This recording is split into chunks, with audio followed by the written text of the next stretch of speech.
අපි හිතනවා මේ අවුරුද්දෙත් අපි ජනතාවට විශේෂයෙන්ම මේ අයවැය තුලින් සහන ගොඩාක් ලබා දෙන්න තමයි අපේ ආණ්ඩුව බලාපොරොත්තු වෙන්නේ. ගියවර අයවැයේදී ශාල පඩි වැඩි කිරීමක් සිද්ධ වුණා. දරුවන්ට පොත් ටික ගන්න රුපියල් 6000ක දීමනාවක් දුන්නා. සපත්තු කොට්ටම් ගන්න මුදල් ටික දුන්නා. සැසුම වැඩි කරලා දුන්නා. වැඩිහිටි දීමනාව වැඩි කරලා දුන්නා.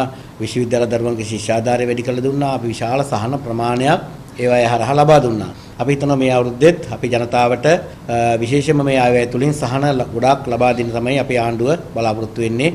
මොකද අපි තබපු ඉලක්කයන් රජයේ ආදායම දළදේශීය නිෂ්පාදිත ප්‍රතිශතයක් හැටියට 15% ඉක්මවා ගිහපු ආදායමක් අපි ලබා ගන්න බලාපොරොත්තු වෙනවා. මේ දක්වා දේශීය ආදායම් දෙපාර්තමේන්තුව, රේගු දෙපාර්තමේන්තුව, සුරාබත් දෙපාර්තමේන්තුවෙන් ඉතාම හොඳ ආදායම් එකතු කිරීමක් සිදු කරලා තියෙනවා. ඒ නිසා අපි හිතනවා අපිට ලැබෙන විදේශීය ප්‍රේෂණ, විදේශීය සංචාරකයන්ගේ පැමිණීම මේ සියල්ලගේම තියෙන යහපත් ප්‍රවණතාවයේ ප්‍රතිඵල ලබන අවුරුද්දේ අපි ජනතාවට දෙන්න බලාපොරොත්තු වෙනවා.